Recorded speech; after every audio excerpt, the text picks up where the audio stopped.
up, everybody? This is your boy, Teran Rodriguez, bringing you another edition of Set Point. And as always, we have ourselves a jam-packed show as we have a lot of volleyball to discuss, such as UC Irvine winning not one, but two matches last week against number 5 BYU. Are the Anteaters for real, and can they actually pose a threat to other teams like Long Beach State or UCLA? Also, UC Santa Barbara pulling off the upset win over Grand Canyon. But did they get 2 wins for the price of 1, or did they just settle for the split? Also, Long Beach State held on against Pepperdine this past Sunday, and the East continued their winning ways in the Silver State Showdown right before they faced UCLA. Also, the San Diego Mojo knocked off the previously undefeated Indiana Knights. Are the Mojo for real after a slow start? Also, LODB Omaha is no longer undefeated as he was the team that beat down. Also, we got some NCAA men's volleyball news as well as some AAP schedule released as well. So hand me a bubble. Step connect. Some of us are doing some volleyball action here on Set Point. It's Teran Rodriguez bringing you another edition of Set Point here on 90 Sports Radio. Your direct feed for all that is sports.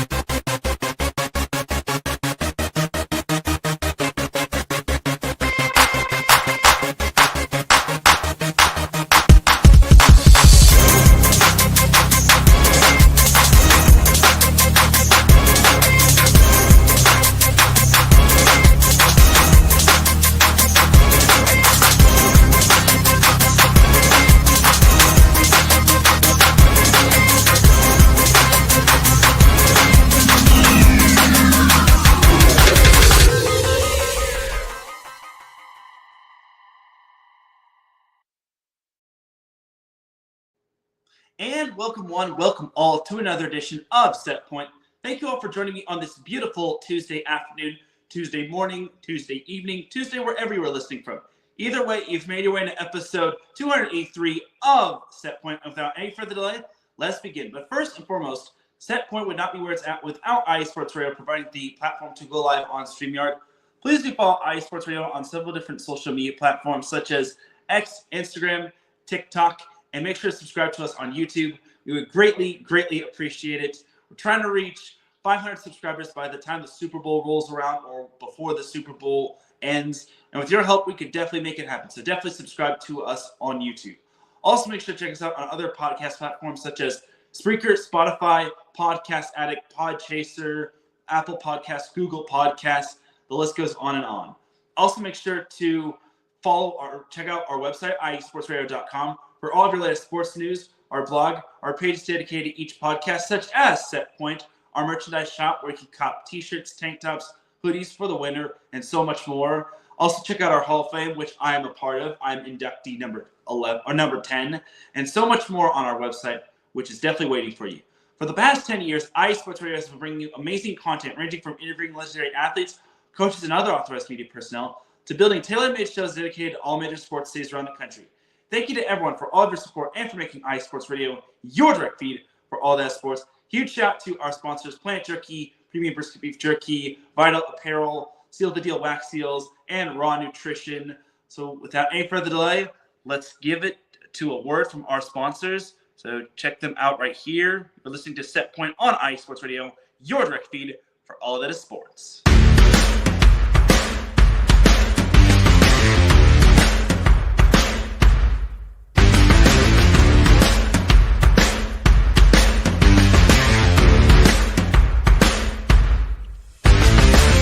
Hi, eSports Radio fans. This show is brought to you by Planet Jerky Premium Brisket Beef Jerky. Planet Jerky is the official jerky of the 2022 California League champion Lake Elsinore Storm, single-A affiliate of the San Diego Padres.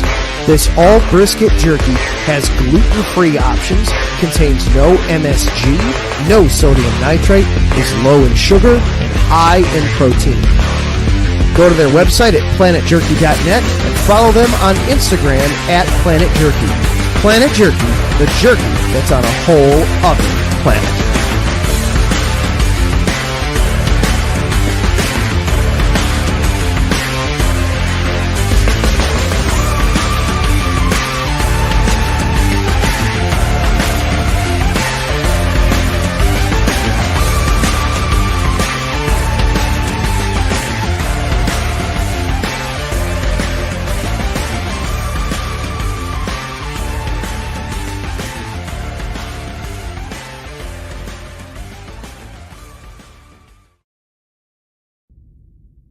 rise and shine. It's 4 a.m. The stars are still out. The sun is beneath the horizon, but it's time to punch in and go to work.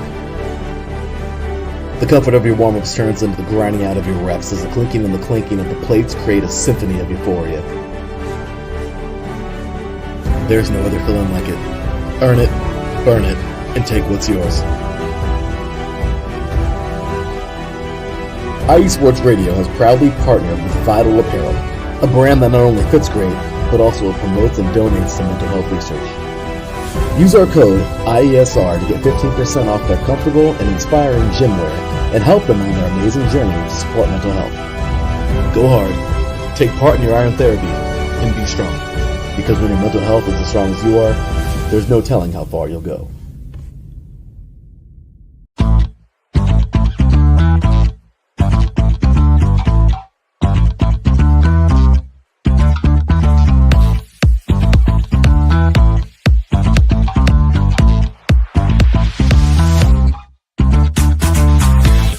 Hey there, IE Sports Radio fans. Be sure to check out our sponsor, Seal the Deal Wax Seals by Cecilia B. You just finished your very own wedding or baby shower invitations and you're looking for that extra special touch? Maybe you just wrote a letter to a relative or a friend and you want to add to their smile when they receive it. Then seal the deal with Cecilia's handmade sealing wax stamps for your invitations, letters, and gifts. You bring the deal, we'll bring the seal. You can find them on Instagram at sealthedeal_wax stamps and on Facebook, Seal the Deal Wax Seals.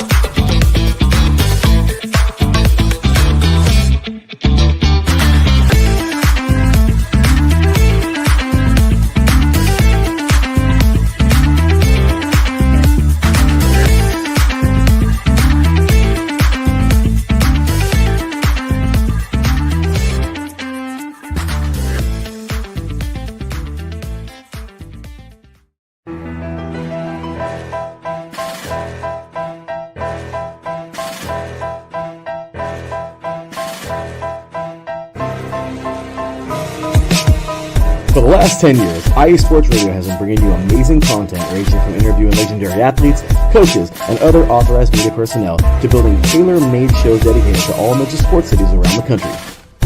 Make sure to follow us at IE Sports Radio on X, Instagram, Facebook, TikTok, and YouTube to keep up with the latest in sports and with all of our shows. Also, make sure to check out our daily updated website at iesportsradio.com. At iesportsradio.com, you can see our daily show schedule and check out all of our show pages with personal bios to learn a little bit more about each of our awesome hosts. In addition to our show pages, you can catch the IE Sports Radio blog, Hall of Fame, Fans of the Month page, and our merchandise shop including t-shirts, tank tops, caps, long sleeves, hoodies, and more. For now over a decade here at IE Sports Radio, we've continued to be by the fans, for the fans, and we thank you all for your support and for making IE Sports Radio your direct feed for all that is sports.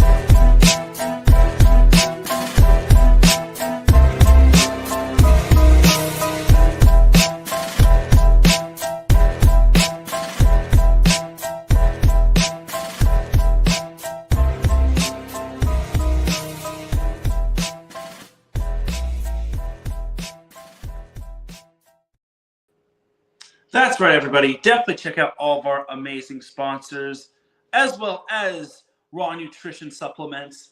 With the code IESR, you will get 10% off, so definitely take advantage of that.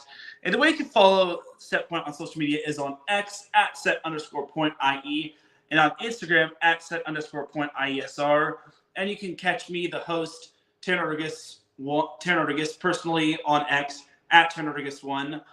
All right, so without any further delay, let's get on into the NCAA men's volleyball action. So I do apologize for not going live yesterday, as I actually went to a Dallas Mavericks game because I'm still in Texas visiting my brother.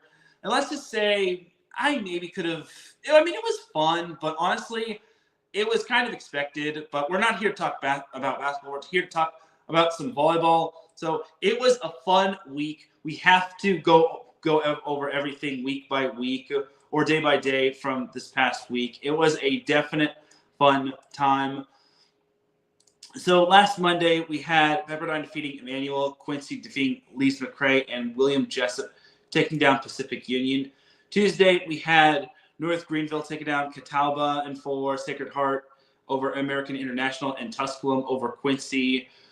Wednesday, this was the fun day. This was where the NCAA Men's Volleyball Week really got it going. We had number 2 UC Irvine taking on number 5 BYU, and the Anteaters were able to pull out the 5-set win. The 4th set, it looked like BYU was going to lose that, but thankfully for them, they were able to put together a late run, dodged the match point, and eventually took that 4th set to eventually go 5. And then BYU jumped out to an early lead in that said set 5, but UC Irvine eventually tied it up at 6-6. Eventually, Irvine just built themselves a comfortable lead, or at least sizable lead, to the point where BYU just couldn't come back after the halfway point of set number 5.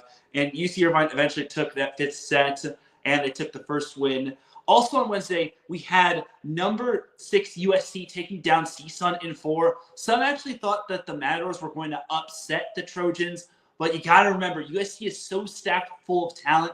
They had Sterling Foley having himself a nice night. Dylan Klein had himself a great night with 16 kills and 9 blocks. Noah Roberts, who I think might be one of the more underrated opposites out there, he had himself a nice night. Parker Tompkinson, a great night in the middle. Johnny Dykstra, he got to play libero. He had 14 digs. It was an overall a great match for USC. Even Jalen Phillips having 19 kills just could not cut it for the Trojans.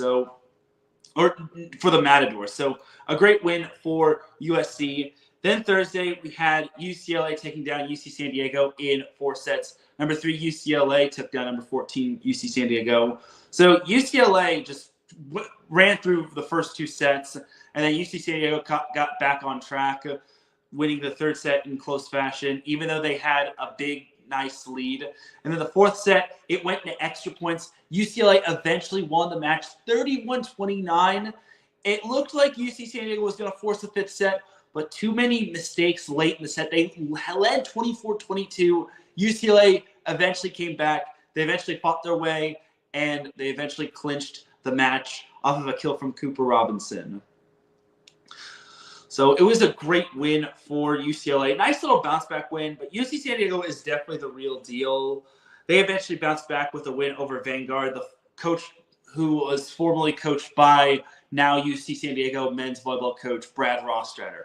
But Friday, we had another great slate of matches. We had UC Irvine sweeping BYU, but I did hear that BYU did not have Luke Benson in this match because he had a little bit of a stomach bug, but they did see the return of Mix Romanis, who I believe returned from his mission trip to aid BYU. So I think that was a big losing Luke Benson, but I will say BYU is not a bad team. I just think that UC Irvine is a fantastic team. You know, that Hillier Hedo had 2 solid matches.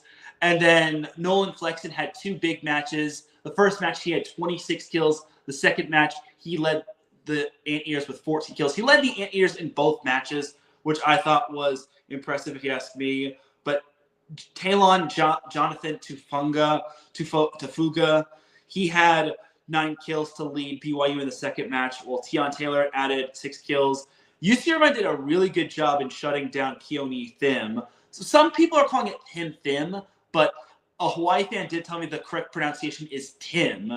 But regardless, I call him Keone Him. But unfortunately, Keone Thim did not have himself a great night. He had only 4 kills in the second match against UC Irvine after having himself a nice little night the first match. So it's back to the drawing board for BYU as they actually have another big match this week as they take on, they host Hawaii, in which we'll talk about that a little bit later. But continuing on Friday's matches, we had another big matchup, another big result. We had UC Santa Barbara. They swept Grand Canyon on the road. As I have to inform my boy Alden K in the chat room, aka Always Arizona Sports. He says, "Hope you're having a good show so far." Well, thank you. So, but unfortunately for you, Alden is the host of our Arizona show. But unfortunately for the state of Arizona, they saw Grand Canyon fall to UC Santa Barbara in a sweep. It was a big, tough loss for Grand Canyon, as Santa Barbara didn't even have Jess Bianchi. They were led by Riggs Guy, who had 15 kills. Riggs Guy is only a freshman. George Bruning also had himself a nice little game. He had 12 kills. He wasn't too bad. He did hit 192, but he was big. He had an ace, and he had 4 blocks as well. So all in all, he had 2 blocks actually, 2 blocks and 4 digs. But back to Riggs Guy. I've seen Riggs Guy play. He's pretty darn good, if you ask me. And the fact that he got some playing time is quite phenomenal. So great work to Riggs Guy. For Grand Canyon, I just don't know. I don't know how Grand Canyon just had themselves a sloppy night. They did not have one player crack double digits in kills, and their kill leader was Travell Jordan, who had 6 kills. So that's when you know Grand Canyon had themselves an off night. And their best set was in set 2, where they hit 278, but that was when they just nearly lost that second set. But other than that, it was just a really tough night for Grand Canyon that night. And UC Santa Barbara pulled off probably one of their better wins in program history. And then also on Friday, we had more notable results. We had Princeton outlasting St. Francis in 5 sets. This was another fun one. We had Lewis outlasting Mount Olive in 5 sets.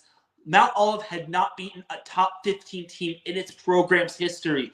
They were oh so close to doing it. They had a couple of match points, and they jumped out to a big lead, into a nice little lead in set 5, but they just could not shut the door against Lewis. And one of the reasons why Lewis had themselves a win in that one is because of Max Roquet. He had a program record and a career high 33 kills, and he had 7 digs to go along with that. So it was a big win right there for Lewis, as Lewis just barely outlasted Mount Olive. That would have been such a big upset right there. So Lewis kind of got a little tested, but I feel that was such a fantastic win for them, especially after the big night from Max Roquet. Then jumping over to Saturday, we had some notable matchups. We had Lewis take down Missouri S&T in 3. Max Roquet had himself a nice little match. Didn't need 33 kills. He had 13, and he hit 706 in the win over Missouri S&T.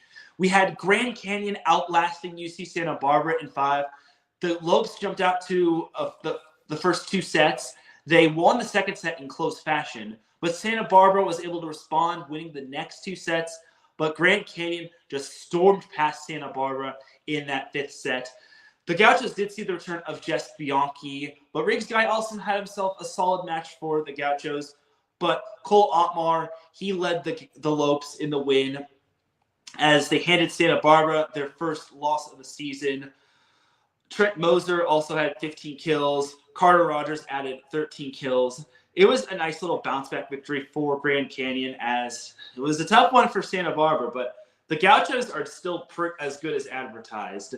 And the Lopes are still pretty solid as well. They're still probably finding new answers after losing their heavy senior class and whatnot. The other notable matchups we had were Lincoln Memorial defeating Quincy. Matt Gentry had 16 kills while hitting over 400. We had George Mason sweeping King. And that was pretty much all of the notable matchups. I guess NJIT sweeping St. Francis was another notable matchup right there. And then we jumped to Sunday. Most people kind of forgot there were some notable matches on Sunday, but number 1 Long Beach State, they outlasted number 2 Pepperdine in 5 sets. Long Beach State stormed through the first set. Pepperdine won the second set in close fashion. Pepperdine ran through Long Beach State in the 3rd set, and everyone was thinking, could we be seeing another number 1 team going down? No. Long Beach State wound up taking the 4th set convincingly, and they took the 5th set rather convincingly. Moni Nikolov, remember the name. Fantastic night. He had 8 kills, 41 assists, 8 service aces. He tied the single match program record for number of aces in a single match. He also had 8 digs as well to go along with 6 blocks. But man, Moni Nikolov was just so fantastic, just literally stuffing the stat sheet. We also got big nights from Daniil Hercevic and Skylar Varga. So Tir Shapanis also had himself a nice night. But poor Pepperdine almost wound up beating the number one team in the nation at their place at Pepperdine. But unfortunately, it was just not meant to be. As Pepperdine has another pair of big tests this week, as they've got Lewis and Loyola of Chicago. So you have that right there. And that's pretty much going to do it for the Week 4 recap of the NCAA men's volleyball season. So the AVCA men's volleyball coaches poll, Long Beach State still stayed at number 1. UC Irvine is still 2. The top 6 did not change. The only thing that did kind of change was Loyola Chicago jumping up a few spots, or jumping up a spot. The biggest mover was UC Santa Barbara. They moved up 2 spots after their 3-set win over Grand Canyon. Pepperdine moved back into the top 10 after an account of them pushing Long Beach State to 5, Grand Canyon losing to UC Santa Barbara. But like I said, UC Santa Barbara was the biggest rise of the week, only going up 2 spots. Something else that needed to be noted from this past week: Ohio State and Penn State did not play one another. Ohio State had themselves a little bit of a health outbreak. Like, there were not enough players to be dressed for their team. It was kind of a little bit of a sick bug, a little bit of a flu bug. So unfortunately, Ohio State couldn't face Penn State. But Ohio State, in their press release, said that it was a little bit of a flu bug within Ohio State's program and Penn State's program. So a little bit of some mass hysteria, confusion here and there. Regardless, Penn State and Ohio State didn't play the matches against one another. A little birdie did tell me that they do plan to reschedule, but it's not 100% confirmed. So I can't really confirm that it'll be happening sometime soon. But those two will be having the Big Ten Challenge, the true Big Ten Challenge this week when they face UCLA and USC. But yeah, Penn State and Ohio State did not play one another. It was rather surprising. It was rather unfortunate that Ohio State had a little bit of a flu outbreak or a little bit of a sickness outbreak within their program. So it is what it is. And that may have been the reason why I was sick last week, but I digress. Anyway, but that is going to do it for the AVCA men's volleyball coaches poll. You kind of see why Ohio State kind of dropped 1 spot back, because they didn't play any matches. Penn State still stayed the same as was. So there you have it right there. That's the AVCA men's volleyball coaches poll. No one dropped out. And like I mentioned, no one had the biggest riser was UC Santa Barbara, who rose up 2 spots. And as I mentioned, Pepperdine moved back into the top 10. Grand Canyon moved back a spot. Lewis moved up a spot. And UC San Diego moved back a spot. CSUN moved back a spot. And then George Mason and Harvard both swapped spots. So there you have it right there. That's the AVCA top 20 right there. So let's move on to the off-the-block media poll from last week. So the off-the-block media poll was as follows: Long Beach State 1, UC Irvine 2, UCLA 3, BYU 4, Hawaii 5, USC 6, Loyola Chicago 7, Ball State 8, Grand Canyon 9, and Stanford 10. So who I voted for in my off-the-block media poll from last week, it was a little you probably saw this last week, but just as a reminder, Long Beach State, UC Irvine. I put BYU at 3 just because I thought UCLA's loss to Ohio State just looked a little unacceptable. I put UCLA at 4, Hawaii 5. I should have put USC at 6 instead of Ball State at 6, but that was a mistake on my part. So, but it is what it is. Ball State at 6, USC at 7, Grand Canyon at 8, Loyola Chicago at 9, and then I put Ohio State at 10 just because being the number 1 team in the nation is big. But I guess it wasn't as – and the losses to BYU aren't as bad, considering BYU did post 2 5-set wins over Ball State, but I digress. So now for the off-the-block media poll for this week. So since I'm doing this on Tuesday and the off-the-block media poll gets released on Tuesday, here's the off-the-block media poll that was just released today from my good friend Vinny Lopes of Off the Block. So number 1 is Long Beach State. Number 2 is UC Irvine. Number 3, UCLA. 4, Hawaii. 5, BYU. 6, USC. 7, Grand Canyon. 7, Loyola Chicago. 8, Ball State. 9, Stanford. And 10 is BYU. So who I voted for in the off-the-block media poll, I put UC Irvine at number 1. I thought UC Irvine's wins over BYU were more convincing than Long Beach State's win over Pepperdine, just because they needed 5 to beat the Waves, and they also needed 4 to beat Lewis, who almost lost to Mount Olive. So you have that right there. I put UCLA back at 3, Hawaii at 4, BYU at 5, USC at 6, Ball State at 7, Loyola Chicago at 8, Stanford 9, and Pepperdine 10. I probably should have put Loyola Chicago ahead of Ball State just because Ball State does have the loss to Stanford. So you can even make the debate of putting Ball State behind Stanford. And then I put Pepperdine back in the top 10 just because they almost took down Long Beach State, even though almost doesn't really cut it. So that's who I voted for in the Off the Block media poll. So now let's go over the Week 5 NCAA men's volleyball preview. So Monday we had Maryville defeating Brescia in 3 sets. That was yesterday's match. So Tuesday we have Edward Waters hosting Warner, Barton hosting Catawba, and North Greenville hosting Tusculum. Wednesday we have UC Santa Barbara hosting Concordia Irvine, Warren Wilson hosting Erskine, and then USC hosting Central State. Thursday we have, this is where the matchups really start to get underway. This is where Thursday is when the true matchups start. We have Pepperdine hosting Loyola Chicago. It's a top 10 matchup right here. This is going to be a fun little matchup right here. I think this is going to really test Loyola Chicago, as I definitely think Loyola Chicago is definitely they're definitely a talented team. Don't get me wrong, but I want to see them actually beat somebody. I mean, they beat Penn State, but that was Penn State's first week, and I just feel that Loyola Chicago still has a little bit to prove. It's a top 10 matchup, though, and let's see if Pepperdine can build off of nearly beating Long Beach State from last week. Also on Thursday, we have the Big Ten Pac-12 Challenge, which will be held in not on Thursday. It'll be Friday and Saturday. So I don't know why the NCAA website has Penn State UCLA on Thursday, but I digress. But the Big Ten Pac-12 or the Big Ten Challenge will start on Friday with Penn State UCLA and then Ohio State USC, which Ohio State is hosting at Covalli Center. And then Saturday we have Penn State USC and then UCLA Ohio State, which will be the conclusion of the Big Ten Challenge.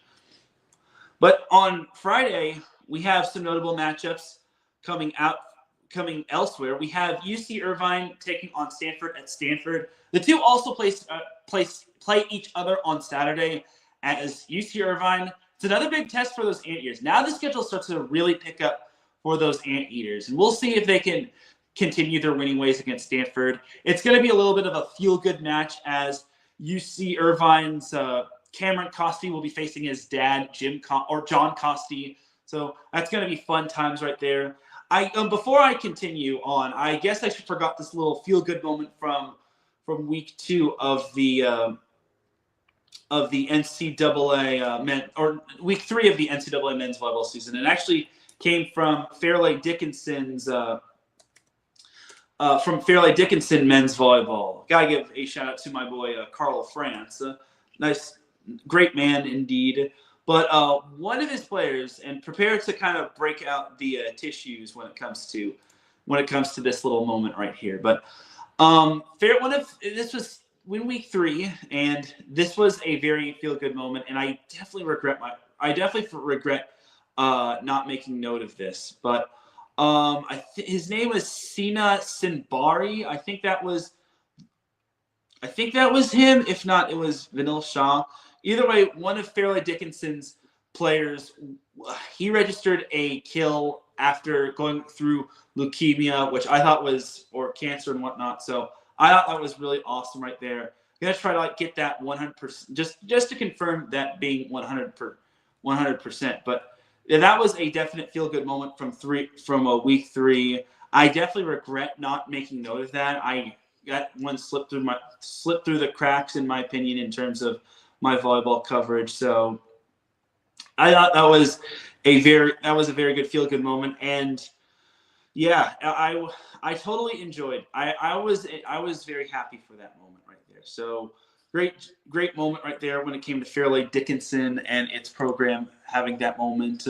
So great job to Sina Sinbari. So I need to make note of that right there. And they actually they should be having its match or Desi Strong Foundation match soon. So just a little bit of a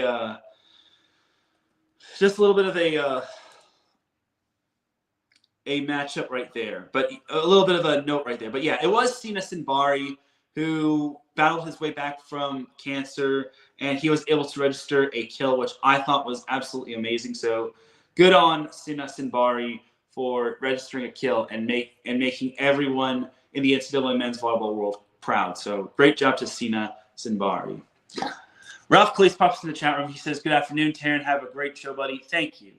All right, but now back to the NCAA men's volleyball action. So I guess this will kind of be a sneaky good matchup now that I mentioned Fairleigh Dickinson. They actually played Princeton, which it's the Battle of New Jersey right there. And don't be surprised if Fairleigh Dickinson gives Princeton a little bit of their Jersey grit. So it should be a fun little matchup right there. Also on Friday, we have the match and series of the week. Hawaii at BYU. Keone Thim gets to take on his former team, Hawaii. The two also play each other on Saturday, and it looks like it's only going to be general admission tickets only. So get your tickets while you can, BYU and Hawaii fans. And if you can't make it, the match will be streamed on BYU TV and also be streamed on ESPN Honolulu with Tiff Wells on the call. Got to give him a plug right there. All right, and then, yeah, there's that matchup right there. And then we have the Silver State Showdown where Grand Canyon and Long Beach State will be facing Fort Valley State and Belmont Abbey in Las Vegas. So that's a little bit of a notable note right there. But Long Beach State and Grand Canyon won't be facing one another. Not till later in the season, though. But, yeah, it looks like those are it. Well, Friday we have Lewis at UC Santa Barbara, which kind of goes back to my previous tests for UC Santa Barbara. They did really well against Grand Canyon last week, but can they do well against Lewis and Loyola Chicago? They will be hosting both those matchups, so I think it's going to be fun times right there for them. So I can't wait to see what they have in store. And then, like I mentioned earlier, we have the Big Ten Challenge with Ohio State hosting USC. And then after that, or before that, I think it's before that, we have Penn State versus UCLA. So you have that right there. Then we jump into the month of February. Man, already in the month of February. Hard to believe.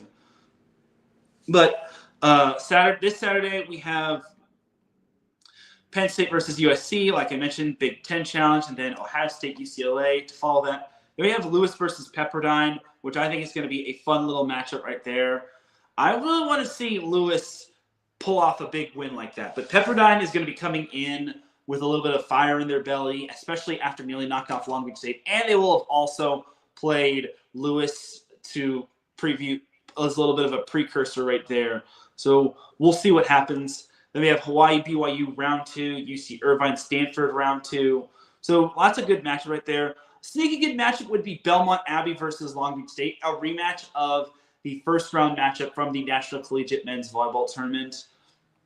And then Loyola Chicago also plays UC San Diego. So it's a little bit of a California clash for Loyola and Lewis as they take on a good amount of different California teams from the NCAA men's volleyball aspect. I mean, Loyola Chicago and Lewis are both good teams, but let's see if they can handle some other good opponents. I mean, Loyola Chicago is facing Pepperdine Thursday and then UC San Diego Saturday. And then Lewis has UC Santa Barbara and then Pepperdine on back-to-back nights. So a little bit of some travel here and there, but nothing those two can't handle. But it should be a fun match. And then on Sunday, we have CSUN taking on George Mason in Virginia. I think it's going to be a little bit of a sneaky good matchup. I want to see CSUN bounce back after they suffered 2 losses to USC and UCLA, whereas George Mason, they're still kind of searching for that little bit of a breakthrough victory or upset victory. Regardless, George Mason should be they're a much better team than most give them credit for. They did take a set off of Grand Canyon, but I want to see what CSUN can do after suffering a tough loss to USC and UCLA, or tough losses to USC and UCLA. Because CSUN has the talent. It's just that I think that CSUN needs to really prove themselves, and they need to prove that they aren't going to be like the bottom two of the Big West and whatnot. So that's it for my Week 5 preview. I think it's going to be some notable, another really good week, and hopefully we can get some like notable results. Like, what other matches are you all looking forward to? I actually do want to know, but like I mentioned, we have 2 top 10 matchups this week. We have UC Irvine Stanford in that series, and then we have another top 5 match in BYU and Hawaii, which I think is going to be fun times right there. So, and then we've got the Big Ten Challenge, which although USC is most likely going to win those just because Penn State and Ohio State is going to come in a little rusty, do not underestimate Ohio State. Ohio State is that box of chocolates type of team. You never know what you're going to get. And then Penn State, they don't have much to lose. I mean, they don't have any wins. They're still searching for their first win of the season. I think for them, it's just all a matter of they got to play great the entire match. Because they looked good against Stanford in the first set. Then the second set happened. They were up by 8. Then the injury to Michael Schwobe happened. And then Stanford eventually swiped that set from underneath their noses and then eventually just ran off with the remainder of the set. And they even led 23-22 against UCLA. And then unfortunately, UCLA just scored 3 straight points because UCLA. So there you have it right there. That's something to look forward to. The Big Ten Challenge is something to look forward to. Stanford, UCI, and Hawaii BYU is another series to look forward to. So there you go. All right, but that's going to do it for the NCAA Men's Volleyball Week 5 preview. We're going to take ourselves a quick commercial break. When we come back, we've got some Pro Volleyball Federation to discuss. We've also got some LOVB to discuss. We've got a little bit of some NCAA volleyball news. And we've got a little AVP to discuss as well. So keep it locked here. You're listening to Set Point here on IE Sports Radio, your direct feed for all that sports. We'll be right back after this. Sports fans, do you like teams that are tough, cities that are tougher, and fan bases that are passionate about their teams? How about teams that are historic and stadiums that are iconic? Then you belong in Chicago, and you need to check out Chi-Town Weekly. Join me, Adam Kernick, every week as we keep up with all things Chicago sports. Bears, Bulls, Blackhawks, Cubs, White Sox. We'll cover them all, plus more. The Windy City is always buzzing, and we'll keep you up on all the big games and major stories.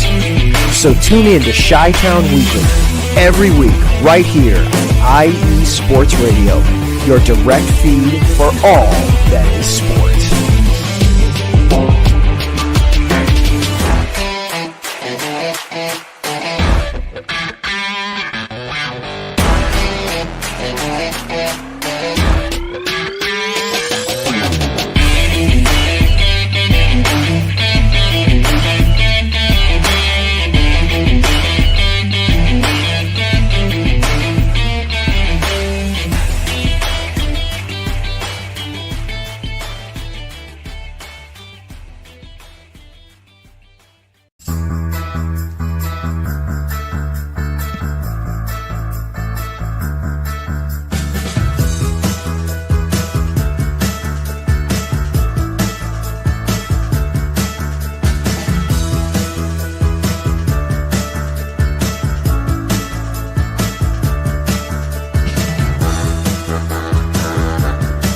What's up, New York? This is Ricky K coming at you with the NY State of Sports, a new show here on IE Sports Radio, your direct feed for all that is sports.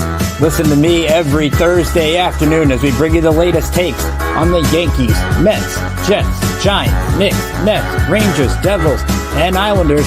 Plus, you get some college hoops and what's the local sports events going on in the area. It's a state that never sleeps, so why not get the opinions and sports takes that never sleep? Again, every Thursday, 2 p.m. to the NY State of Sports. We'll see you then.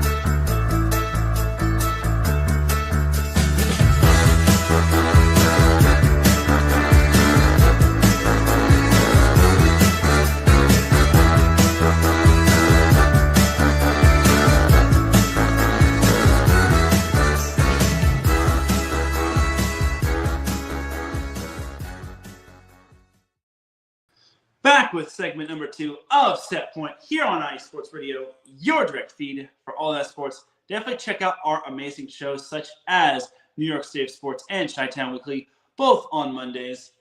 All right, let's get back into the volleyball side of things. So I actually did get some sort of NCAA men's volleyball news, and this was just breaking news to me on Thursday, and this was courtesy of Brandon Johnson from Off the Block, and he posted this on Thursday. He said, this was his first post in quite a while, since last year. He said, Miles Partain is in uniform for UCLA men's volleyball on the sideline. So I was flabbergasted by this, but I actually the Miles Partain that partook in the Olympics. And I had to question this. I said, wait, he still has eligibility? And then he says he's got 1 year of eligibility, but he has to be cleared by the NCAA. So we shall see. But Miles Partain back with UCLA men's volleyball. That could be breaking news right there. So that would be big for the Bruins. But they still needs to be clearance from the NCAA. So not that they care or anything, but what do I know? Anyway, but that's that little bit of news right there, courtesy of Brandon Johnson from Off the Block.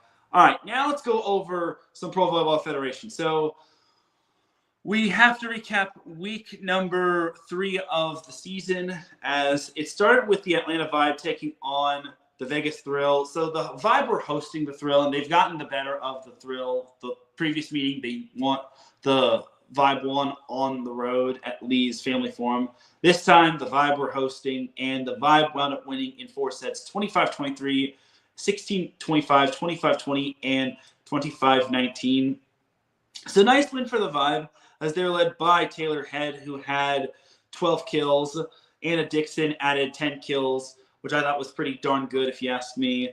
They also got 10 digs from Morgan Hentz, and they also got 43 assists from Mia Tuaniga. So nice little bit of variety change from the Atlanta Vibe. Merritt Beeson didn't have the biggest night, but when you have other players that are playing darn good, that's when your team is definitely going to be scary. So for the Thrill, they were led by Hannah Maddox, who had 16 kills. They also got 8 kills from Allison Mayfield. And then they got 10 kills from Kana Hanna. So my takeaway for the Thrill is this. It's a tough loss. I mean, obviously they were riding the high of highs after they beat the Orlando Valkyries. But if they want to be successful, they got to beat teams on the road. So they can't just beat all these teams at their place. They got to beat all these teams on the road as well as beating them at home. So there's that right there.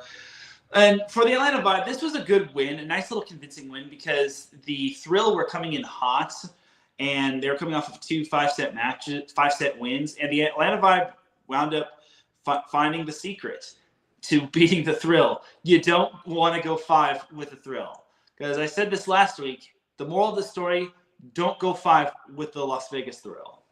All right, jumping over to Friday, we had the Omaha Supernovas taking on the Columbus Fury. So after 2 straight losses from last week, the Supernovas looked like their supernova self as they swept the Columbus Fury in Columbus 25-17, 25-15, and 25-19. So this was on the road, mind you, as Reagan Cooper had a little bit of a revenge game. She had 14 kills and 9 digs, which I thought was pretty impressive. Seven kills were courtesy of Brooke Neneviller, as well as 10 digs. For the Fury, they were led by Isabella Rapax, who had 8 kills, which, look, it's hard for me to think of the positives for this Columbus team, as I feel they're in a little bit of a rebuild. Jill Gillen and Megan Courtney Lush both had, Jill Gillen and Raina Terry both had 6 kills as well. It just was not Columbus's night, as this was going to be an uphill climb for Columbus. Whether Omaha was still in its little bit of its lull or not from last week and all the MLV news and whatnot. So it was going to be a tough match to win for the Fury, but they can only go up from here. I mean, they can't get much worse, but I digress. All right, this match was this one was a notable match. The San Diego Mojo took down the Indy Ignite in San Diego. They played this match. They had this match on Volleyball TV. Volleyball TV. Just gotta make sure that's the correct network. Yeah, it's a subscription site website where you can stream international volleyball matches and Pro Volleyball Federation matches and so on and so forth. But the Mojo handed the Indy Ignite their first loss of the season, beating them in 4 sets, 18-25, 25-17, 30-28, and 25-19. Now, my takeaway for the Mojo is this. This was a very good win just because the Indy Ignite were the last undefeated team in the PVF, but the Mojo were able to cool them off nicely at their place at Viejas Arena. Janasia Moore had 20 kills. Kendra Dalkey had 19 kills. 8 kills went to Ronica Stone, as well as 10 digs. Marie Shara Venegas added 18 digs. They also got 12 digs from Moore, and Lee De Jong. Lee De Jong had 12 digs to go along with 46 assists. Now, for the Indy Ignite, they were led by Lecator member Benet, who continues to have herself a nice little rookie year. She had 22 kills. I want to say she's a rookie. Is she a rookie? I think. I thought she was in the league last year. Anyway, she had 22 kills and 19 digs. And then after that, Johnny Teeler had 10 kills to go along with 5 digs. And she had 8 blocks, which was pretty cool. But the takeaway for the Indy Ignite is this. No team is going to go undefeated in the PVF. It's just mathematically impossible. But the Indy Ignite don't have much to be disappointed about. But I will say this was definitely a tough loss for them. I thought they could have definitely played a little bit better following the first set, because the Mojo got punched in the mouth big time in that set. But unfortunately for the Ignite, they just could not ignite their game, as the Mojo was able to run their way past the Ignite following the first set loss, which that's how good teams respond. Like, a good team would definitely respond in a very strong way after getting punched in the mouth like that. So a great response from San Diego after losing the first set. Then jumping over to Sunday, we had the Columbus Fury hosting the Grand Rapids Rise. This was kind of the battle of the bottom, and this is no disrespect to either of these teams, but both of these teams, in my opinion, they're in major rebuild mode. But only one team could pull off the win. And to the Fury's dismay, they took the first 2 sets, 25-19 and 25-18. But the Grand Rapids Rise took the next 3 sets, 25-19, 25-14, and 15-12 for the reverse sweep. We've only had 6 reverse sweeps in the PVF, 4 of which went to the Vegas Thrill. The Grand Rapids Rise wound up getting this one, and then the Omaha Supernovas had the reverse sweep over San Diego in the PVF semifinals. But anyway, the Grand Rapids Rise were led by Carly Snyder, who had 17 kills. Naya Scheim added 10 kills as well. Snyder had 7 digs to go along with her big night. Elena Ogilvy had 13 digs. They also got 45 assists and 10 digs from August Rasky. And they also got 10 kills from her, or 7 kills from her as well. So she nearly had that triple-double. For the Columbus Fury, they were led by Isabella Rapax, who had 13 kills. Abby Walker added 10 kills. Kaylee Cox added 8 kills as well. Tori Stringer had 33 assists to go along with 11 digs. And then Cox also added 15 digs as well. And then Paula Kriame had 13 digs. And then Megan Courtney Lush had 7 kills to go along with 12 digs. So the takeaway for the Fury is this. This has been such a tough stretch for them, and I feel for them. They've taken some good teams to 5 sets, but they just haven't been able to pull off that 5th set victory. And it's sad because I thought the Fury was going to at least beat the Rise. When I saw this match, I'm thinking, okay, well, looks like the Fury have got this in the bag. So, and then I just moved on to Valkyrie's Thrill.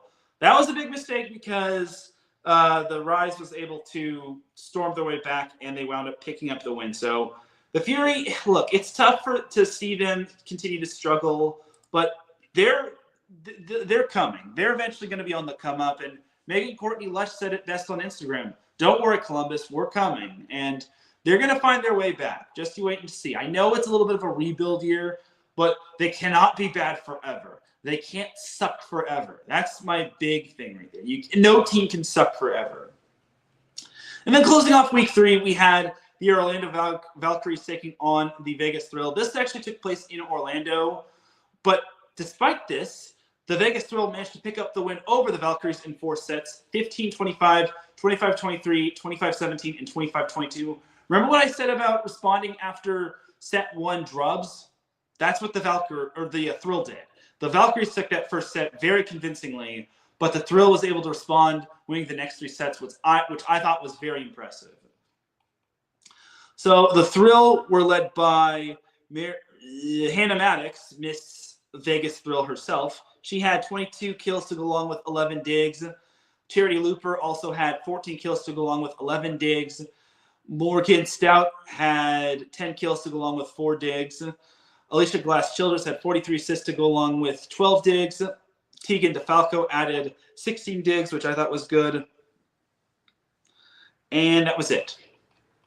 Now for the Orlando Valkyries, they were led by Brittany Abercrombie, who had 23 kills. Adora Ane added 15 kills to go along with 11 digs. Abercrombie added 8 digs. George Murphy had 15 digs. Porpon Gudapard added 49 assists to go along with 9 digs. So my takeaway for the Thrill is this. Looks like the Thrill can actually win on the road, which I think is pretty darn impressive. I was a little skeptical of this matchup just because I thought the Valkyries would get their lick back after losing to the Thrill, but I thought the Thrill played really good. They didn't go to a 5th set, which I thought was very impressive because most of the Thrill's wins this season have come in 5-set matches. But the fact that they wound up winning in 4 on the road against a projected number 2 team to finish in the league was darn impressive. Now for the Valkyries, it's still early in the season. I don't think we should be hitting the panic button just yet because it's only week 3. It was only week 3. But I'm a little surprised that they didn't win this one. And with this win, with the loss, they actually are tied with the Rise for the 5th best team in the league, which I think is very surprising. I'm sorry, not the 5th best, the 6th best team in the league. Sorry, I couldn't do my math correctly. But yeah, I'm a little surprised because I thought the Valkyries would be a whole lot better through 5 matches. And the schedule's only gonna get tough from here because they've got other tough opponents like the Supernovas, the Vibe. They can beat the Mojo all they want, but they got to beat the other team. So there's that right there. All right, that's that for the PVF Week 3 preview. Let's jump to the PVF Week 4, PVF Week 3 recap. Now for the PVF Week 4 preview. So we've got the Orlando Valkyries taking on the Grand Rapids Rise in Van Andel Arena in Grand Rapids. Look, for the Rise, my thing is for them, they actually are kind of moving this whole rebuild process very fast. But for the Valkyries, if they want to prove that they actually are a threat to the entire league, they got to actually win against the teams they're supposed to beat. I feel maybe it's because the Thrill is much better than what we all expected, but the Valkyries have just been a little bit underwhelming as of late. And that's not ideal for them just because they have a lot of good talent on their team. Also on Thursday, we have the Atlanta Vibe versus the San Diego Mojo. Well, the Mojo are good at home, so maybe they might have a shot against the Vibe. Just maybe. But if the Vibe gets some big nights from some of their big-time players like Merritt Beeson, I think the Mojo – I don't know if the Mojo can win that one. But the Vibe, they're as good as advertised. We shall see if the Vibe can definitely earn the victory on the road. It would be a big victory, in my opinion, just because they have to go all the way from the south all the way to San Diego, which I'm sure it's pretty much flying across the country to pick up a win there. Then we jump to Friday. We have the Columbus Fury taking on the Omaha Supernovas. All right, this one's going to be – and I can't really explain this. The long story short, this is going to be a tough one for the Fury. If they couldn't beat the Supernovas in Columbus, it's going to be so tough to beat Omaha in Omaha. But for the Supernovas, this is their chance to continue to string together a little bit of a mini win streak. They already have 1 win over the Fury. They can pick up another one if they play their cards right. I think Omaha is over their little bit of a lull from last week. So I trust the Supernovas should win that one, but don't count out the Fury. Also on Friday, we have the Indy Ignite taking on the Vegas Thrill. All right, let's see how the Indy Ignite respond after losing last week. Because in my opinion, I think the Indy Ignite season isn't going to be defined by that one loss because everyone loses once in a while in terms of leagues. Like no team, unless you're like the 72 Dolphins or the Dolphins from somewhere in the early 70s, you don't go undefeated. So I think for the Ignite, it's just all about a matter of bouncing back. If they can play their game and they just find a way to slow down the Thrill, because the Thrill are actually shattering expectations. People projected them to be finishing close to last in the league. I think they're definitely going to be up there, and they could vie for a playoff spot. So I want to see the Indy Ignite try to bounce back from their loss against San Diego, but I also want to see the Vegas Thrill continue to defend their home court. And let's see if they can beat one of the better teams in the Ignite. Then Sunday, we have a quadruple header. Omaha Supernovas versus the Orlando Valkyries. There it is. There's one of these top matchups that the Valkyries are going to get. And if they don't play their cards right, the Valkyries could be going down a little bit further in the PVF standings. But it's still very early in the season. And then also on Sunday, we have the San Diego Mojo taking on the Grand Rapids Rise at Grand Rapids. All right, if the Mojo really want to continue their winning ways, a win over the Rise would be big for them, just because the Rise have only lost to one particular opponent, the Orlando Valkyries. Other than that, they've beaten all their other opponents with fairly good ease. They beat the Columbus Fury, they beat the Indy Ignite, and they also beat the Omaha Supernovas. Now I want to see them beating the Rise on the road. And then we've also got the Fury and the Ignite. Okay, this is going to be another one of those uphill climbs for the Fury, but you never know. I can't really say that the Ignite will win this one. I mean, the Fury, like I said, they only have one place to go, and that's up. They certainly can't get much worse than this. And then the match of the night on Sunday, we've got the Vegas Thrill and hosting the Atlanta Vibe. I want to see the Thrill actually get their lick back against the Vibe. They've lost the past two meetings against the Vibe. I want to see the Thrill actually put some back into it, and I actually really want to see them coming out big against a big-time opponent. So let's see if the Thrill can protect Lee's family for him and pick up a massive win over the Vibe. But time will tell if the Thrill will be ready. I think the Thrill are up for the challenge. I at least want to see them challenge their way, because the last time these two teams played at Lee's family forum, the Thrill got swept. But we shall see what happens. But that's going to do it for the PVF Week 4 preview. We're going to take ourselves one last commercial break. When we come back, we've got some 3C2A men's volleyball to discuss, some LOVV volleyball to discuss, and then we've also got some AVP to discuss. So keep it locked here. You were listening to Set Point here on iSports Radio, your direct feed for all that sports. We'll be right back after this.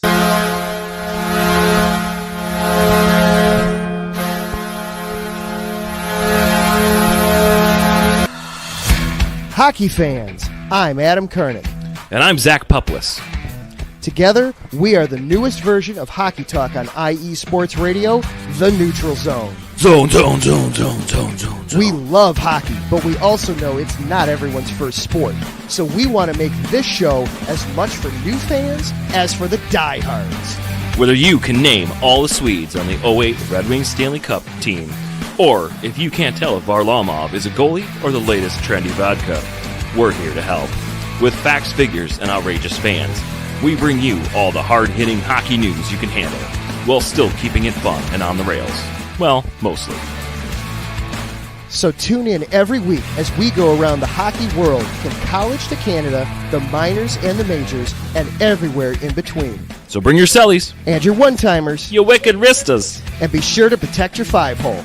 Catch the Neutral Zone every week on IE Sports Radio, your direct feed for all that is sports. We promise not to pick on the Arizona Coyotes every episode.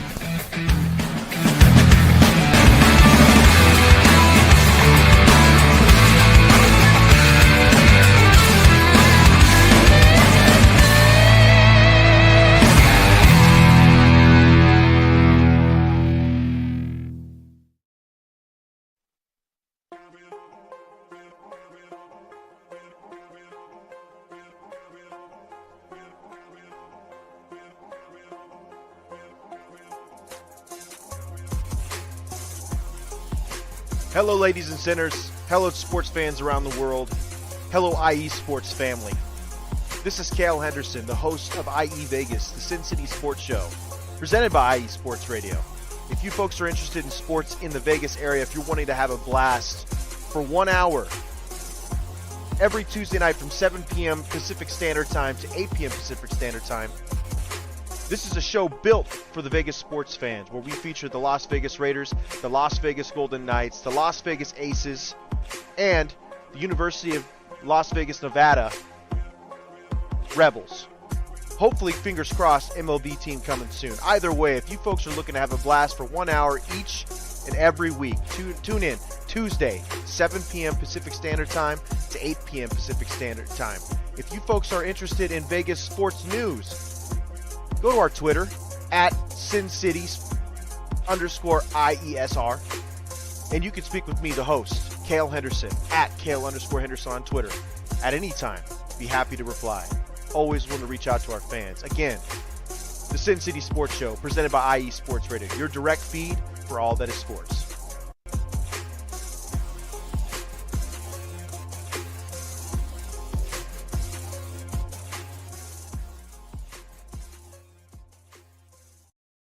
And we are back with the final part of Set Point here on iSports Radio, your direct feed for all that sports. Definitely check out our amazing shows such as The Neutral Zone and Sin City Sports Neutral Zone and with Adam Carnick and Zach Puplis. And we also have a Sin City Sports with Cale Henderson. Both will be coming on later on tonight, but let us get back into the volleyball action. So we're going to preview or recap week 3 of LOVB.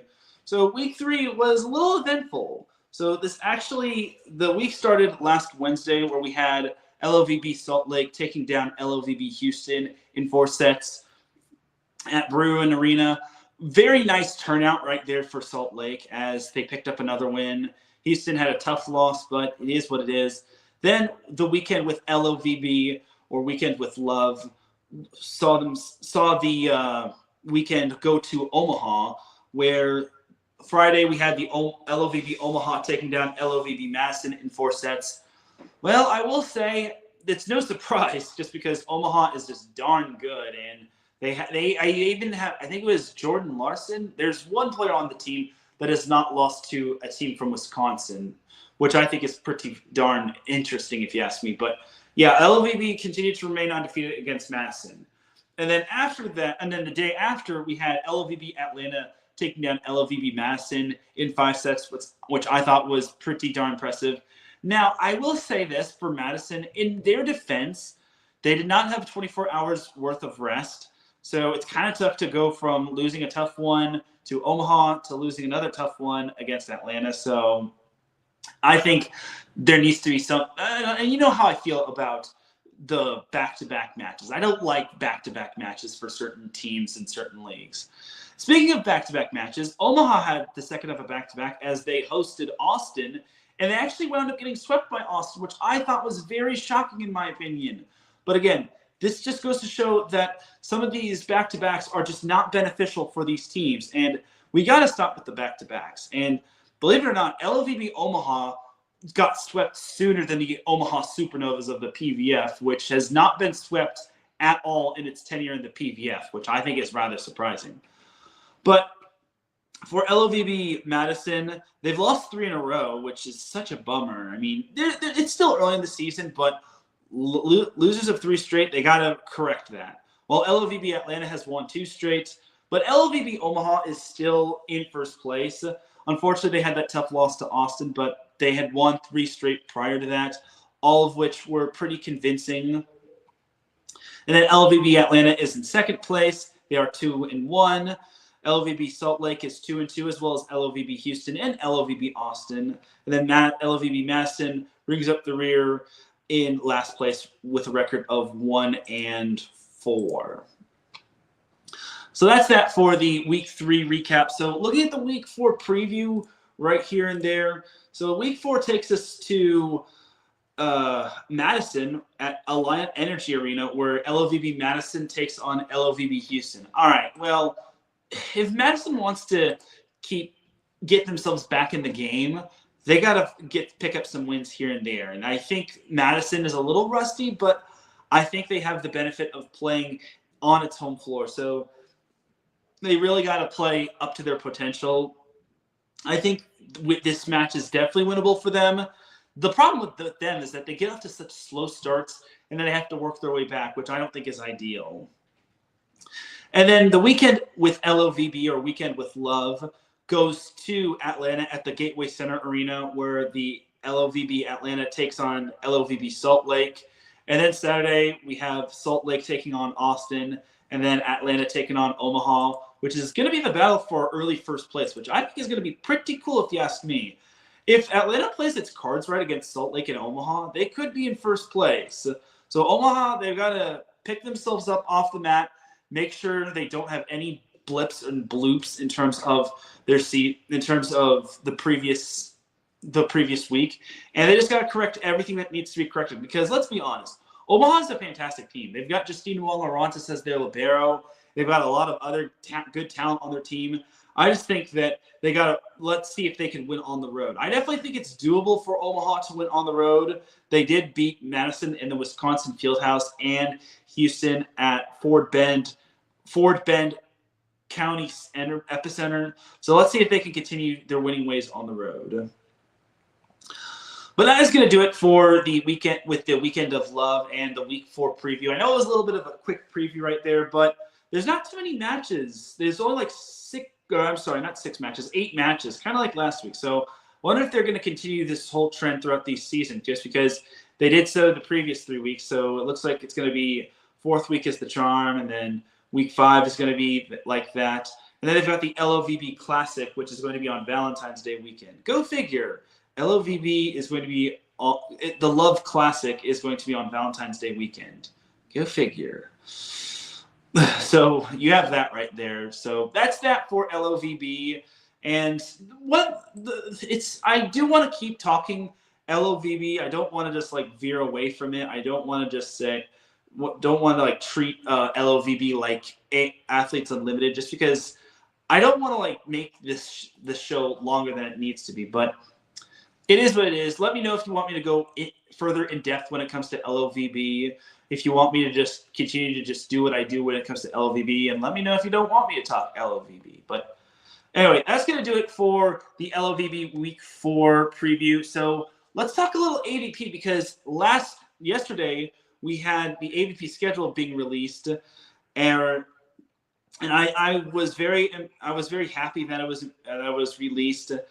And the schedule, even though it's not displayed, is as follows. So the 2025 AVP season will start on May 10th and 11th in the Huntington Beach Open, which I think is going to be pretty cool. And I really want to be there for the Huntington Beach Open, just because that's always a fun way to kick off the AVP season. So you have that right there. The AVP League will actually be kicked off on May 23rd and 24th in Palm Beach. And then after that, you have the Palm Beach Invitational on the 24th and 25th of May. Then you've got then the AVP League resumes on June 6th and 7th. Then you've got the AVP League on June 13th and 14th. And then you've got the AVP League on June 21st and 22nd. And then the AVP returns to its tournament format with the Virginia Beach Open on the 28th and 29th. And then on July 5th and 6th, you've got the Denver Open. Then July 10th and 11th, you've got the Waupaca Open. And then the AVP League resumes for 4 straight events with the AVP League Los Angeles on July 11th through the 12th. Then the AVP League goes to New York on July 18th and 19th. Then the AVP League the AVP as a whole takes the week off, and then they head down to Austin for the AVP League on August 1st and 2nd. Then the AVP League goes to Dallas for the AVP League on August 8th and 9th. And then the AVP tournaments resume with the Manhattan Beach Open, which I think is the granddaddy of them all. It's a pre-heritage event or a heritage event. That's going to be on August 15th through the 17th, which I think is pretty awesome. And then the AVP League Championship will be heading to, we're going to drum roll, please. The AVP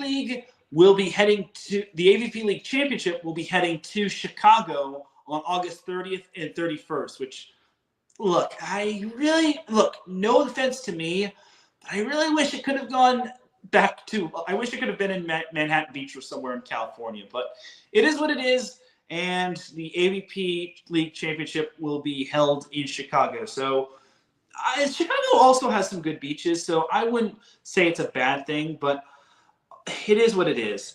I should also make note that the AVP finally posted on X for the first time in what seemed like forever. And holy guacamole, for a account that has over 48,000.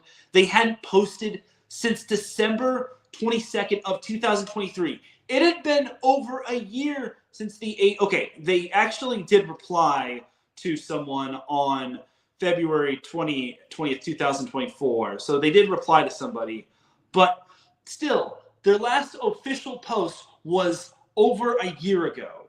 What is up with these accounts just suddenly not posting on X anymore? Like, X, formerly known as Twitter, needs to know that pro volleyball, such as the AVP and NCAA men's volleyball, exists. Like, I'm getting really sick and tired of it. Like, if these organizations don't want to run their accounts, just give the accounts to me. I will do it for free, for goodness sake. Other people will do it. But for the love of all that is holy, please stay consistent with posting on all social media, not just on Instagram or TikTok. Post on X as well. Heck, even post on Blue Sky. This is getting ridiculous, man. I'm tired of this. It's bad enough the NCAA men's volleyball doesn't post anything at all on social media. We don't need the AVP to exclude X. Because some people get all their information on X. Some people just don't like using Instagram or TikTok, depending on if TikTok is going to stay. But I digress. So, man, I just need to get that off my chest because holy guacamole. Like, it was very frustrating just seeing that. It was good seeing the first ever or the first post in quite a while from the AVP, but God, your first official post that isn't a reply wasn't for over a year. God, that was frustrating. All right, but that is that for the AVP schedule 2025. Best believe I will be at the Huntington Beach Open. I'm going to try my hardest to try to go to more AVP events. My only problem is the Manhattan Beach Open is 1 week before the NCAA women's volleyball season begins. But we'll see. We shall see what happens, and hopefully I don't get sick like I did last year when I had pneumonia at the time of – I'm a little disappointed that they're not in Anaheim anymore, but I guess they're coming back on some of the league matches or the league events. Because there's 8 league events, as opposed to like the previous year where they had quite a bit. They had a bunch in they obviously went to Oceanside, and then they went to Anaheim where they played at the Honda Center, which I really wish I could have gone to. But oh man, why did I have to get pneumonia that day or that week? Anyway. But yeah, the AVP, they're cutting back on some of the league games. I guess I'll have to discover why that is, but it is what it is, and hopefully I will be seeing all these amazing beach volleyball athletes, whether it's on the men's or women's side. All right, but that is that for the AVP portion of the show. Yeah, the AVP season is right around the corner, about 3-ish months beforehand until we get the return of it. So I can't wait for it.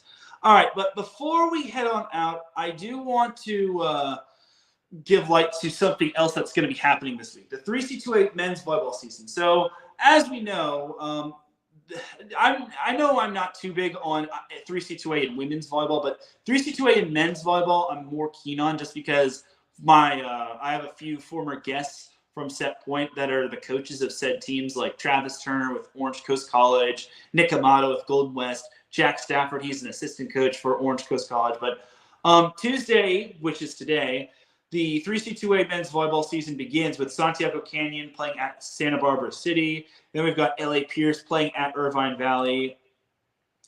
And then Wednesday we have those are the only 2 matches that are happening. Then Wednesday we have El Camino at Grossmont, Fullerton at Palomar, Antelope Valley at Golden West, San Diego Miramar at Santa Monica. That's going to be a good one. And then this is going to be another good one. San Diego Mesa at Long Beach City. That's going to be a very fun one. I'm looking forward to seeing what the Olympians can do. I think the Olympians can definitely make some noise. But Golden West, I think, can also make noise because Golden West has a lot of young talent, but they're so darn good. And they also returned a few of their players from last year. So I think Golden West is going to be such a sneaky good team. I think that could be the team that challenges OCC for the crown this year. For the state crown as well as the conference crown, which the conference has definitely changed a lot for all these teams.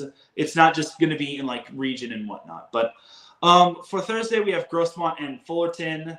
And then Friday, we have Santa Monica at San Diego Mesa. That's going to be another good one right there. Moore Park at Santiago Canyon. Santa Barbara City plays at Orange Coast in a rematch of last year's quarterfinal matchup. We've got Palomar at El Camino. You've got Irvine Valley at Antelope Valley, and then Golden West at LA Pierce. So I think for Orange Coast, I haven't really gotten a chance to see their roster, and I don't think their roster has been posted yet. I don't think they have. But I will say this is definitely going to be one of their – I still think that OCC has a lot of good players on their team. I think this is going to be a very good season for them. Travis Turner's teams never rebuild. They always reload. I think this is going to be a fun season. They obviously return a good amount of players. They return Jacob – I think they return Jacob Charette. They also return Cam Vakilian, who is definitely he's a very good opposite in my opinion. And then they return a few other players from last year's team. They should return, from what I'm seeing, they should return Zane Jacobson. They obviously return Cam Vakilian.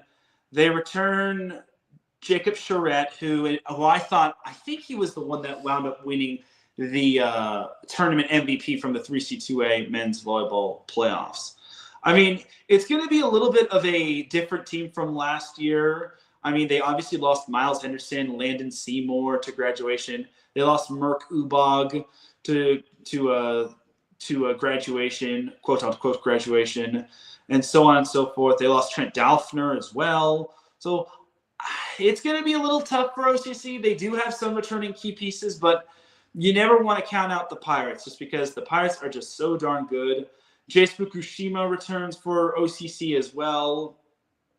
So I think for OCC, it's going to be a little bit of some struggles early on, but I think OCC will definitely they'll be on their A game once the regular season begins. And I'm confident in Travis Turner. They've already got a scrimmage underneath their belts as not last Saturday, but on the 18th of January, they actually scrimmaged against Springfield College because, remember, they were in town to face Concordia Irvine. So you had that right there.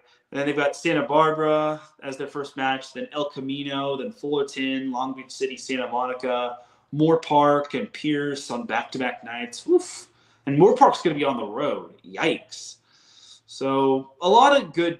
And then also OCC is playing Jamestown University, the Jimmies. That's an NAIA team. So Travis Turner is not pulling any punches when it comes to scheduling tough opponents. And this year, just like last year, OCC is hosting the Final Four in the 3C2A state championships. But that's not for a while. So we shall see what OCC has in store for us. I'm excited for their season. They have the possibility to four-peat, but they're not going to look that far down the road. If they were to four-peat, however, I think the last team to do it was Pierce. It was like somewhere in like the 2000s, if not the 1990s. I'd have to brush up on my history when it comes to the 3C2A, but there'll be a lot more 3C2A nuggets once the season gets going. But tonight is the season begins with Santiago Canyon at Santa Barbara City, and then LA Pierce at Irvine Valley. All right, but that is going to do it for the 3C2A men's volleyball portion of the show. And ladies and gentlemen, that's going to do it for this week's episode of Set Point. I really do appreciate everybody tuning in. If you listen live, I appreciate you. If you listen on the playback, I appreciate you. If you listen at work, I appreciate you. If you listen at any time, any place, anywhere, I definitely appreciate you. Salute to my boy Marcus. Los Great. Sorry if I saw your comment a little late, but thank you for popping into the chat room. Salute to you, sir. I also got to give a salute to Ralph Calise and Alden K. I should be back this Friday for the SoCal Supreme Sports Show. I promise you all, it won't be like when I was leaving for Austin for the First Point Collegiate Challenge. But for everyone here at IE Sports Radio, this is Teran Rodriguez signing off. Have yourself a great rest of the week. Enjoy all the volleyball action, whether it's professional volleyball, NCAA men's volleyball, soon NCAA beach volleyball, or the 3C2A men's volleyball. Enjoy all the volleyball action. I will see you all on Friday for the SoCal Supreme Sports Show. Have a great week, everybody, and definitely check out some up-and-coming content on X and Instagram for Set Point. Peace!